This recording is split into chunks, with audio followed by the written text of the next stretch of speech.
In the spring of 2021, 58-year-old Linda Matthews thought her life was finally settling down. She lived alone in a quiet suburb after losing her husband several years earlier. Her children were grown, busy with families of their own, and most evenings were spent watching television, reading books, or scrolling through social media. The loneliness wasn't overwhelming, but it was there, and that's exactly what someone was waiting for. One evening, Linda received a friend request from a man named Daniel Carter. His profile looked impressive. He claimed to be a successful engineer working on international construction projects. His photos showed a handsome man with silver hair, a warm smile, and pictures from different countries around the world. The request seemed harmless. Linda accepted. A few days later, Daniel sent her a simple message. "Hello, Linda. I came across your profile and thought you seemed like a kind person." The conversation began slowly. Daniel never rushed. He asked about her hobbies, her family, her favorite memories. Unlike many online conversations, he seemed genuinely interested in everything she had to say. For Linda, it felt refreshing. Weeks turned into months. Every morning, Daniel sent her a good morning message. Every night, he wished her sweet dreams. He remembered details about her life that even some of her friends forgot. He became part of her daily routine. Then came the emotional connection. Daniel spoke about his own loneliness. He claimed he had lost his wife years earlier and was raising a daughter who studied abroad.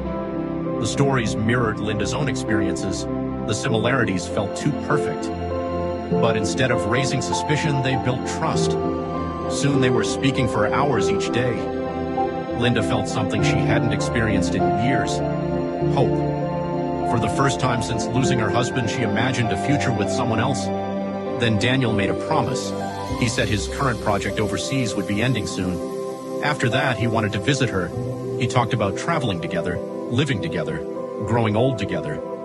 Linda believed every word. The first request for money arrived several months later. Daniel explained that there was a problem with equipment on his construction site.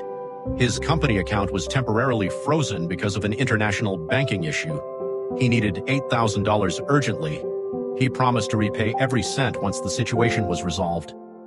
Linda hesitated, but Daniel had spent months building trust. He wasn't asking for a gift, he was asking for help. So she sent the money. Daniel thanked her repeatedly.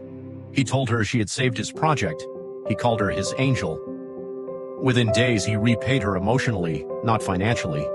The affection intensified. The compliments became constant. The future plans became more detailed. Linda felt valued, loved, needed.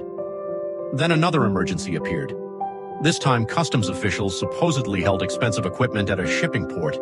The release fee was $20,000. Daniel sounded desperate. Linda transferred the money. The pattern continued. Each crisis felt believable.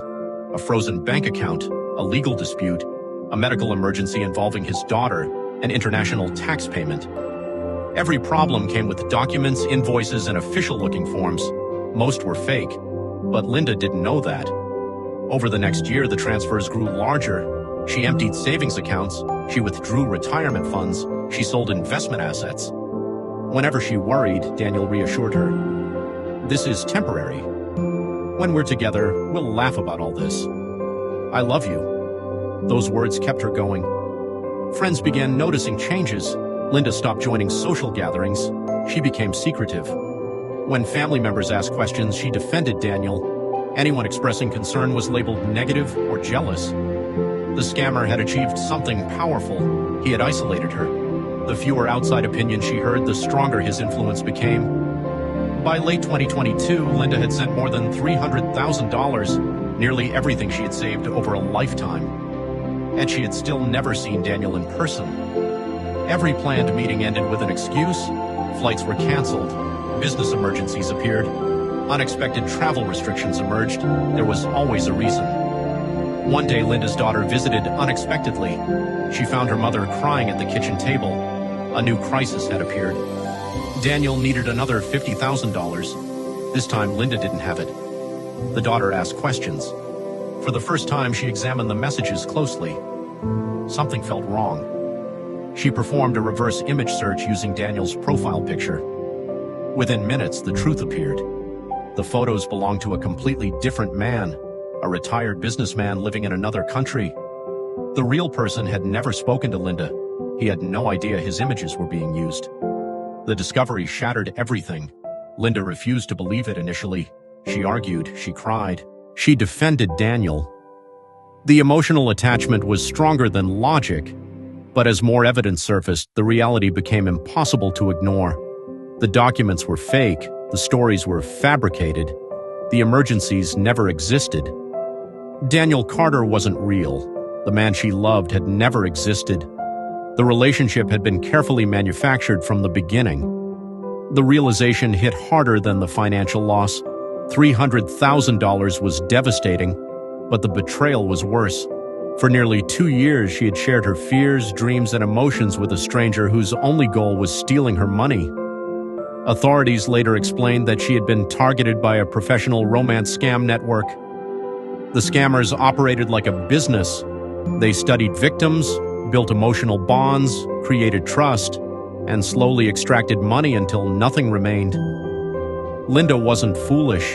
She wasn't naive. She was human. The scammers understood something many people overlook. People rarely fall for scams because they're greedy. They fall for them because they're hopeful, because they trust, because they want connection. In the months that followed, Linda worked to rebuild her life.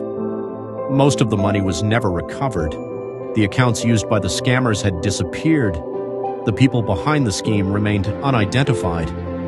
But she eventually chose to tell her story publicly. Not because she wanted sympathy, but because she wanted others to recognize the warning signs before it was too late. Today, romance scams cost victims billions of dollars worldwide every year. Many victims never report what happened because they feel embarrassed, ashamed, humiliated. Yet criminals continue succeeding because they exploit one of the most powerful human emotions, the desire to be loved. And sometimes the most dangerous stranger isn't the one standing outside your door. It's the one waiting behind a screen, pretending to be everything you've ever wanted, all while planning to take everything you have. If someone online seemed perfect in every way, how long would it take before you trusted them? Let us know in the comments below.